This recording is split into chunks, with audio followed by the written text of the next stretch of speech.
magpapatanong lang si Nympha. Yung request nyo na magkaroon ng caucus yung mga senadora, susulatan nyo po ba si SP Chis at ano yung subject ng second letter nyo sa kanya? Hindi. Kung pwede kong ma-personal makausap si Chis, sasabihin ko na. Pero yung sasabihin ko sa kanya, i-reduce ko pa rin in writing. Okay? So mag-request ako ng caucus para ma-explain niya yung position niya sa mga senators, pagbigyan niya rin ako ng time, i-explain ko yung position ko. Yung interpretation din naman namin is after studying na rin ito. Pinag-aralan na rin namin ito nga conclusion namin. So meron din po tayong matibay na legal basis kung kilusan na ng Senate ang impeachment complaint or ang articles of impeachment. Meron tayong matibay na legal basis. Ang legal basis natin ang Constitution plus ang Senate rules mismo. Tinignan namin pareho Hindi namin nakuha ang impresyon na kailangan nakasession ang Senado as a legislative body. Pero nakasession ang Senado. So pwedeng magtawag ang Senado ng special session ng Senado. Hindi po ito yung special session na kailangan tawagin ng Presidente kasi pati House of Representatives abalahin natin. Hindi naman sila kailangan abalahin na Tapos na yung kanilang pag-overtime sa nung kinilusan na nila yung articles of impeachment. Ginampanan na nila yung kanilang tungkulin sa Constitution. Nag-overtime na sila doon. So, ang tinitignan ngayon nila, ang Senado, kayo naman na mag-overtime kasi kayo na yung korte. Ganun po yun. So, pwedeng mag-session ang Senate on its own? On its own, because there is no other way na makakomply tayo sa sinabi ng Constitution na kilusan agad, forthwith. Pero kailangan pa po ba yun na Malacanang magpatawag o initiative na yun mismo ng Senate leadership? Hindi na nga. Kasi kung, Senate leadership initiative kasi na lang. inisip ko na obligasyon ito ng Senado. Tapos sasabihin namin na hindi namin magampanan ang aming obligasyon kasi hawak ng isang tao yung bola. Kailangan siya magtawag ng special session. Hindi. Paano naging obligasyon ng Senado yun na hindi pala namin magampanan ng sarili namin kasi naka-contingent pala siya sa kilos ng isang tao na labas sa Senado, so the President. So, I think that's the wrong interpretation. Dapat kaya kumilos ang Senado para gampanan niya ang kanyang obligasyon. Sa Senado lang, hindi ka kailangang magdepende sa labas ng Senado. So, si SP Chis ang pwedeng mag-initiate na magkaroon ng special session ng Senate? Correct. Patawagin niya kami. Pero, syempre gagawin niya ng Senate President kung may clamor din sa mga senador. So, dahan-dahan, si Senator Risa Ontiveros nag-message na sa akin, sang-ayon siya sa aking posisyon. May nag-interview sa akin kanina, binanggit daw na even si Majority Leader, pero wala akong personal knowledge doon. So dahan-dahan, nagiging 3 na kami. So, pagdating na niya sa 10, sa 12, that should be sufficient pressure on the Senate President already. Kaya lang yun ang tanong, sir, dahil marami re-electionists, magkakampanya, busy sa campaign. Do you think dadami yung sasama sa inyo na mananawagan kay SP na magkaroon ng Senate session? Dapat siguro mayroon silang maramdaman na pressure sa taong bayan na ito ang tamang pagbasa sa Constitution. Hindi ito dahil sa gusto mong i-convict o gusto mong i-acquit, immaterial yun. Huwag natin ipag-usapan yun. Pero yung tamang pagbasa lamang ng utos ng Constitution. Okay, RG, and then Mav, and then Amor. Sir, madalas sabihin, we've been discussing and everybody's been discussing legalities all this time ever since the impeachment first came out and the rules, but there's a tendency to forget that impeachment is essentially a political exercise. So let me ask, ano ba talaga ang mood dito sa Senado na mga kasamahan ninyo pagdating sa impeachment? Kasi kung nasa mood sila for an impeachment, madali namang, there can be as many interpretations of the law as there are lawyers. So, pwede naman din nilang ginawa yun on the last day kung talagang gusto nila ng impeachment. So, what is the mood? Is there any appetite in the Senate for an impeachment? Ako kasi hindi ako nakatingin sa mood . Nakatingin ako sa obligation how you understand the Constitution. And yun ang sinabi ng Constitution. Nagsenador ka pa. Yeah. Ayaw mo palang mag-judge sa impeachment. Yeah, but do you... Kasama na yun sa job description mo. Noong umpisa pa. But Pag-file mo ng certificate of candidacy, dapat alam mo na yun. But that's just you, sir. Yung mga kasamahan mo ba, do they share your view? Hindi ko na yun, that's not my problem anymore, but that is what I believe should be the standard demanded by the people of senators. Ganun yun Ganun yun Tapos actually, although sinasabi natin na impeachment is a political process, pinag-isipan ko na rin actually sa dulo. At the end of the day, when you make your decision, then it is real. So, Pero hindi ba, sir, correct me if I'm wrong, there is jurisprudence na kapag the rules of the legislature, the internal rules of the legislature, whether it's the Senate or the House, that's just a guide for you to exercise your powers because your power really is in the plenary and ultimately it's a numbers game. Hindi ba ganun yun? So kung babalik po tayo dun sa kung gusto na nakararami, edi may trial na tayo ngayon. Hindi kasi nakonsulta ng mabuti yung body. Kasi sa timing naman ng pag-file. Hindi namin kasalanan yun. Do not blame the Senate on when the articles of impeachment were filed. Wala kaming hand doon. Yung timing na yun. Sa timing na yun, very late in the last day, hindi nga ako sure kung may quorum pa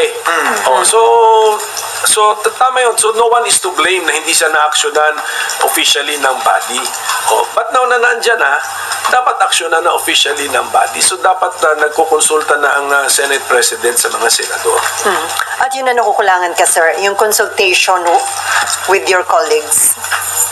I'm sure baka nagkukonsulta nga siya, but baka nga the majority is backing up his timetable. Exactly. That's why I am presenting an alternative point of view. Exactly my point, ito sir. Ito ang tamang point of view. Is it a safe assumption that since kayo pa lang ang nagsasalita and si Senator Risa, the rest would tend to back the SP's position? I'm not making that assumption, but posible, but I'm not making that assumption. So, ang maganda sigurong gawin ng Senate President, magpatawag na po siya ng kahit caucus man lamang. If you were Senate President now, is that what you would have done? Mag-caucus muna. It's not the official meeting of the Senate as a court.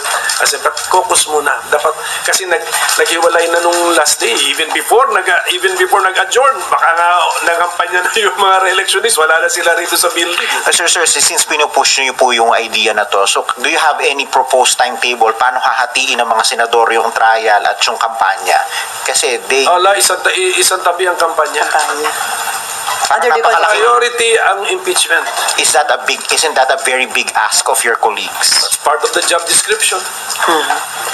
So, in your case, sir, you're willing to sacrifice your campaign? Ganun, tignan mo nung nasa abroad ako nung nag-declare ng martial law si President Duterte. 5 hours pa lang ako dun sa bansang may official mission ako 5 hours pa lang, balik. Part of the job description because we have to convene after nag-declare ng martial law. Ganun talaga. So, sir, possible na kung hindi masunod yung sinasabi yung tamang point of view na dapat gawin ng Senate dito sa articles of impeachment against VP Sara, maaaring marami pang petition na ma-file sa Supreme Court? Pwede. Tsaka criticism. Anyway, we are really a political body. Talagang sanay na kami sa brickbats and sa criticism. Pero sayang, this is an unnecessary criticism against the Senate. Kasi ginagamit yung forthwith, hindi na sinusunod yung ang mandato ng Constitution. Susunod lang kami, Ang dami namin time, pwede nga ngayong March, March. Pwede na mag-start sa March. Pero sir, ang tanong, kasi may 3 petition na ngayon sa SC.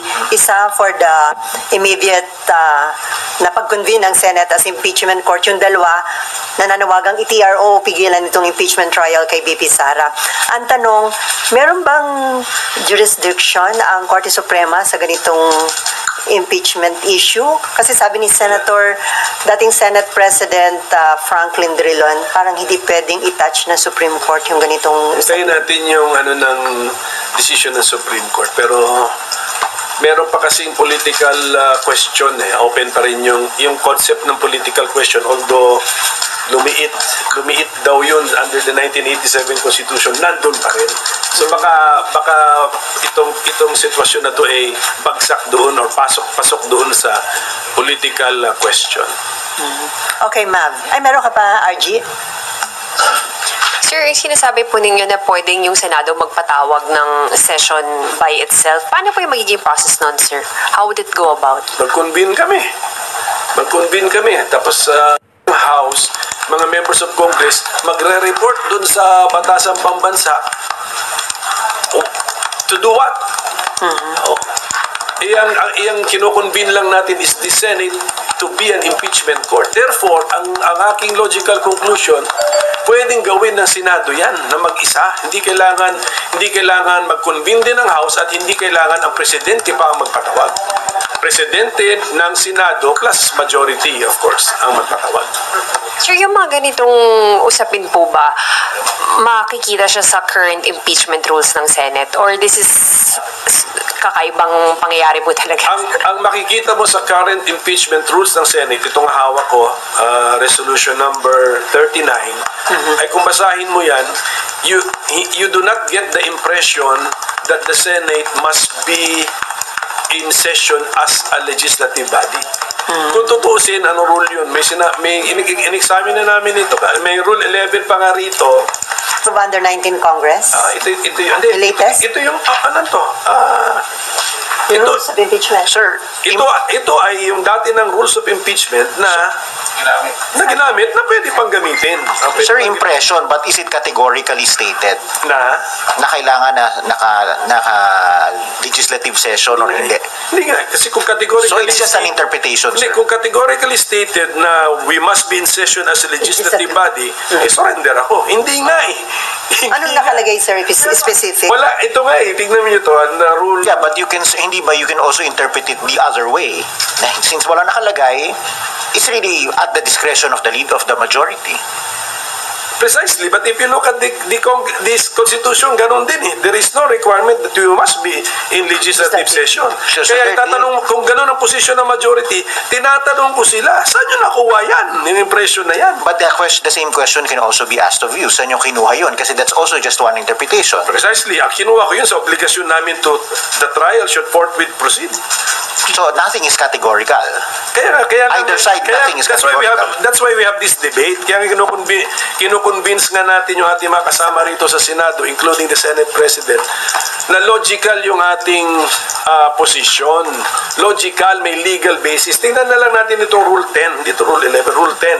Ano nakalagay, sir? Nakasulat dito at 2 o'clock in the afternoon or at such other hour as the Senate may order of the day appointed for the trial of an impeachment, the legislative business of the Senate, if there be any, shall be suspended, etc. Kung basahin mo na lang yun pinapakita na kahit merong legit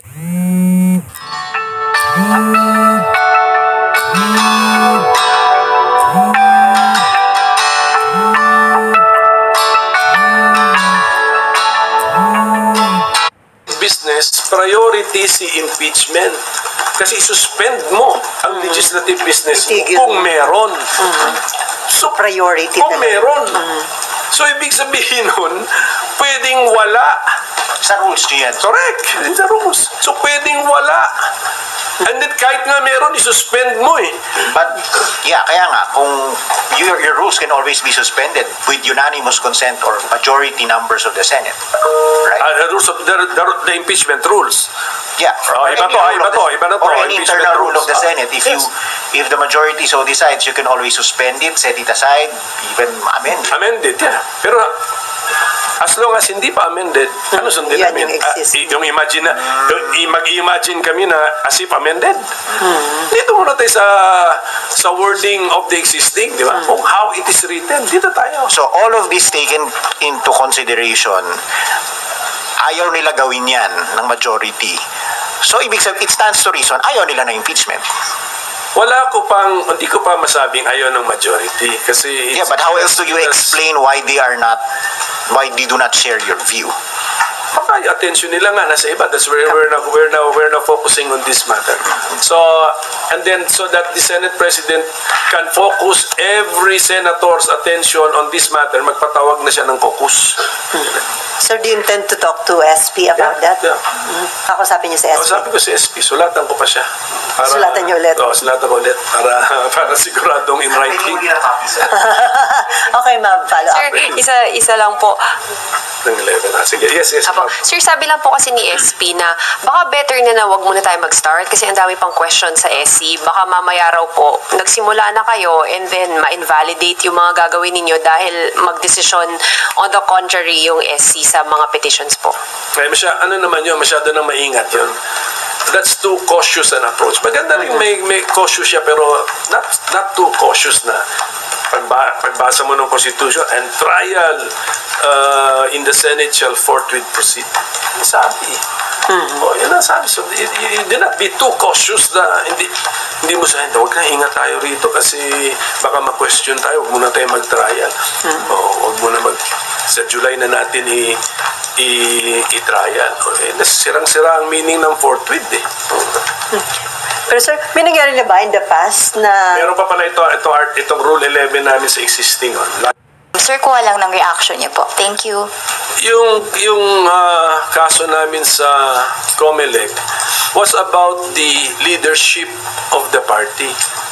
Sira pala ulo nila, sasabihin nila sa akin na hindi pa nila ako kinikick out sa party. Tapos aangal sila na ando pa sa existing stationery ko yung PDP laban, di ba? So may karapatan pa kayo, sir, na gamit?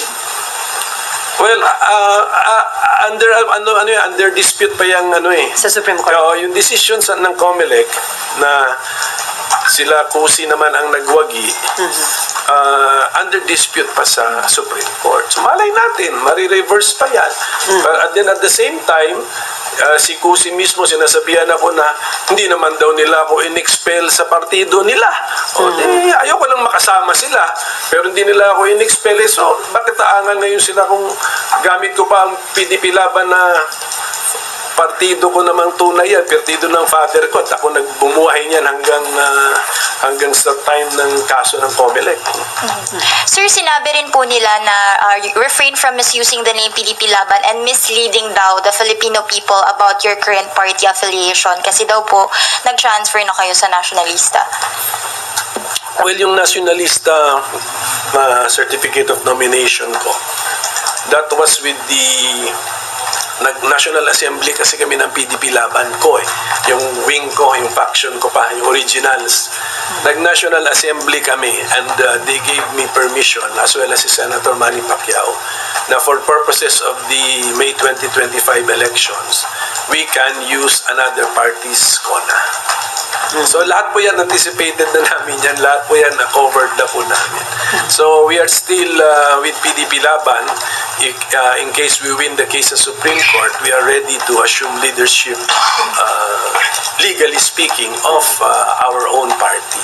So, sir, But in the meantime, yung paggamit namin ng other parties' CONA, allowed by our original faction of the PDP Laban in a National Assembly, very specific, plus alam din po nung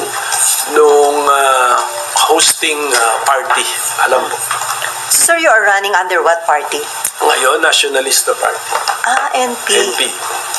So, yung PDP na ginagamit yung PDP laban, yung kanilang mga senatorial candidates, hindi nyo nini-endorso? Hindi. Hindi namin ini-endorso yun. May kaso pa kami Supreme Court. Oo. And then, anong dating sa inyo, sir, nung mga nagiging parang patutsadahan, batikusan yung remarks ni former President Duterte na patayin yung 15 senador para makapasok yung kanyang pambato sa senatorial race. Anong dating sa inyo, sir, noon? Delikado yung mga ganong salita, sana i-discourage na yun. Although sabi ko, paubayan na natin yan sa mga investigators, kasi pwede nga pasok talaga yan din sa sedition ba yun? when you call for violence against government officials, pasok kasi yan sa definition ng sedition. So, paubayan na natin sa DOJ, sa NBI, if they feel na in the totality of the circumstances, may kaso ba o wala. Pero, i-ano natin yan, i-discourage natin yan. Mahirap yung sasabihin, joke lang. Kung mag-research kayo ngayon, may kaso ngayon sa Australia. Yung may dalawang nurses na of Arab origin, nag-anti-Jewish sentiment sila sa online. Ngayon, binabalikan sila, sabi nila, joke only. Ang sabi ng mga Australian law enforcers doon at saka government officials, hindi pwedeng bayaan natin itong mga ganitong delikadong mga pananalita na calling for lawsuit. Pero the mere fact na dating ang Pangulo, dapat hindi natin inaasahan yung mga ganong pananalita sa kanya. Ayun na nga, pero nung Pangulo siya, madalas din natin marinig yun. Sir, di ba yung Presidential Decree 1727 again penalizes bomb jokes? Yes. Merong So pwede siya doon? I do not know the context of bomb joke yata. Anywhere ba yan? Or in the airport context yata? Anywhere yung... Mukhang anywhere, if I'm understanding this right, 1727. I'm no longer familiar with the PD. So yun na nga, kaya nga sabi ko, the DOJ, the NBI must be more familiar with all of the other criminal laws. Okay. Pero sir, hindi factor kung na-feel threatened yung mga senators. Kasi for example, si SP, ang sinasabi niya, hindi naman sila na-threaten, yung mga senador, wala naman nagko-complain among the senators, so dapat wala na daw kaso yan. Hindi naman ito parang private crime eh. Alam ko yung mga ganyang prinsipyo sa private crime lang yan na kailangan yung tao mismo apektado ang magrereklamo. So this is actually in the nature of a public crime if it is a crime. Kaya i-ano ko na muna, wala akong expertise na doon sa bomb joke law. So PD, ano sabi, just give us time, i-research din po namin. Pero sana ginagawa na ng DOJ at saka ng NBI yung research. So, bagamat sabi niyo, dapat dinidiscourage yung gano'ng mga statement, pero knowing the former president, hindi po kayo na-threatened sa gano'ng pahayag ng dating Pangulo? Hindi ako threatened na sinabi niya. Ang problema kasi is may mga followers siya eh. May danger, sir. Malay mo, hindi nila alam sa yung iba, hindi na. Sir, nagsabi na po kasi NBI na hindi naman nila iimbestigahan. Hindi ko na ima-micromanage ang NBI. Kung ayaw na ng NBI, so be it. So be it. Pero sir, yung mga negative campaigning, according kasi kay COMELEC Commissioner George Garcia, under Omnibus Election Code, parang inaalaw yon. Do you think it's about time i-amend ang Omnibus Election Code para yung mga negative campaigning? Yung positive, ito nga, napansin ko na yung negative campaigning noon, kaya re-research ko na yan noon pa, mga 3 elections ago pa o 4 elections. Yung positive campaigning, kailangan mo identify sarili mo, di ba? Kunyari, mag-aalalagay ka ng ad o maggagawa ka ng mga printed materials paid for by, paid for, then the candidate paid by, then the payor plus the name and address. Dapat ang negative campaign ganun din. Kung sakaling ipi-place ang mga negative campaign, kasi tama siya, pagbasa ko rin ng election code doon, allowed eh. But, ang problema nila, pinapayagan nila yung mga pailalim na tira eh. Dapat, pag may negative campaigning ka, ilabas mo na rin. Dapat nandun paid for and paid by. Pero malabo yung paid for, siguro paid by. Kasi it's against a candidate. Ilabas. Dapat hindi pwedeng nakatago. Because it is actually allowed. So, okay lang na allowed yun, sir. Pero proper na negative campaign. Wag botohin si pwede yun. Pero wag yung mga chismis or whatever, libelous. May kaso ka pa rin. Okay. JC. Hi, Sen. Good morning po. Other topic lang po. Yes. SC sets or oral argument on Maharlika Investment Fund po. Sir, saan nakatanggap na po ba kayo ng kopya po ng SC Reso with regard po dun sa oral arguments po? Mahal. Yung council namin, nag-meeting na kami. Nakita ko na, nabasa ko na rin yung gusto nila mga topics na i-discuss. Okay. Any other question? Sir, Okay. po, Max. Sir, ano na pong update dun sa kaso po ninyo sa Marikina? Okay. Ang case naman sa Marikina, hindi naman ako yung affected, di ba? Kasi Oo, yung kalaban ninyo. ang na-disqualify si Mayor Marcy Teodoro ng division. So I think he has appealed it sa MR, ang tawag dyan, motion for reconsideration, which is treated as an automatic appeal sa NBank. So it's pending sa NBank. Siguro bumibuelo lang ang NBank kasi may dalawang nag-retire So may dalawang new appointees. So bigyan din natin ng time yung dalawang new members na acclimatize. Sir, paano yun kung nakalagay na po siya dun sa balota? Okay lang po yun. Actually, it's safer na nandun ang pangalan kasi mas madali na yung if you are disqualified, sasabihin lang ng COMELEC, we will not count. We will not count your votes, or even if your votes are counted, they will not be given any effect. So, yun. So mas safer yung may andun yung pangalan kaysa sa wala yung pangalan tapos sasabihin ng higher court na hindi pala siya disqualified, mo na mapiprint yun.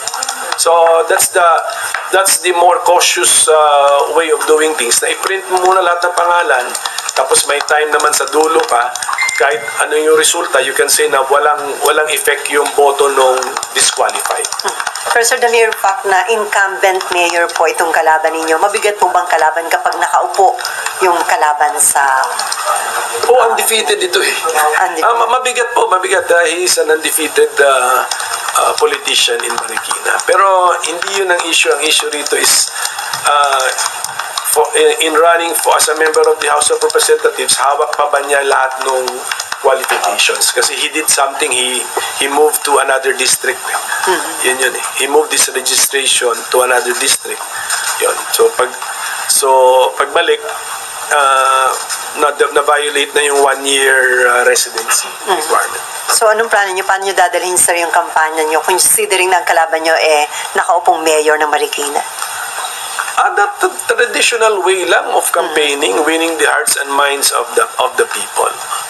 So, may track record naman si Mayor as Mayor, may track record naman ako as public servant, as legislator. Ang tinatakbuhan namin is as legislator. So, pwede na. Meron din tayong K. At the mere fact na legitimate na mga taga-Marikina kayo, sir. Ay, opo. 50 years na po ako dyan sa Marikina. How many voters do you have in Marikina? Doon sa District 1, 130,000. Sa buong Marikina would be around 300,000. Sir, may patanong lang si Nympha. Yung request nyo na magkaroon ng caucus yung mga senadora, susulatan nyo po ba si SP Chis at ano yung subject ng second letter nyo sa kanya? Kung pwede kong ma-personal makausap si Chis, sasabihin ko na. Pero Hindi yung na sasabihin ko sa kanya, i-reduce ko pa rin in writing. Okay? So mag-request ako ng caucus para ma-explain niya yung position niya sa mga senators, pagbigyan niya rin ako ng time, i-explain ko yung position ko. So yun po yung laman ng aking second letter sa kanya. So sir, hanggang ngayon, wala pang initial response si SP doon sa unang letter nyo sa kanya? Wala pa no in writing. In writing, pero nandun na yun. Sinagot na sa yata ako press sa press call. Kaya so ganoon na lang, magsagutan na lang kami sa media. Pero kung nandito siya, sir, kakausapin niyo personally. Okay naman kami ni SP Chis. SP, andito ka ba ngayon? Pag-akyat, same floor naman kami. Daanan ko na siya. Okay, any additional question? No more? Sir, sir, there's a new PCO secretary. Yeah. Is who I understand is Dati mong staff. what do you mean? Tinext ko nga siya eh. Sabi ko, ginulat mo naman ako rito. Hindi ko alam na. Si Cesar, kaibigan ko rin yun. Kumpare ko yun. Kasama ko sa National Youth Commission si Cesar eh. Pero, sure na ba yun? Is that confirmed already? Si Jay? Cesar Chavez already announced. Na si Jay na is the answer.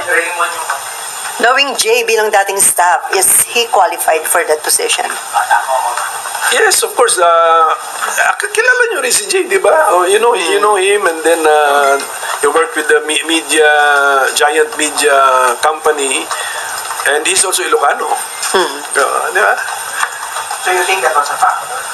But I don't think so kasi si Cesar naman sa Bicolano. So hindi it wasn't a factor pero he's qualified si Jay.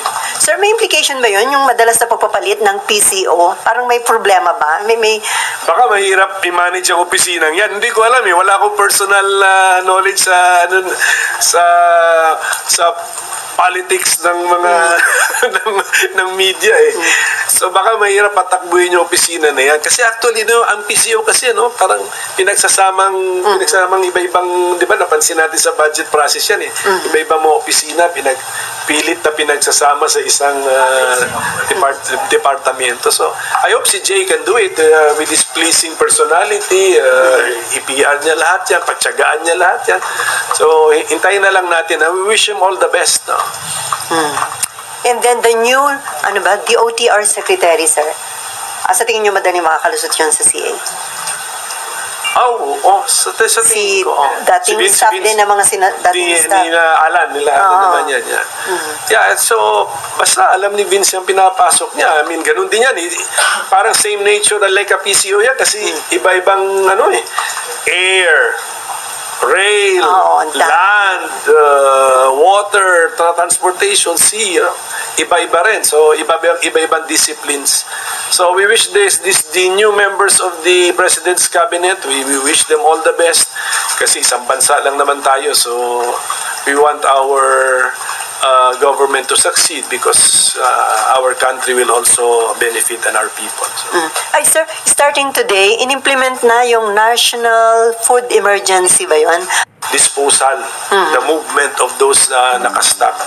Pamigay na yan or ipamigay or ibenta na yan at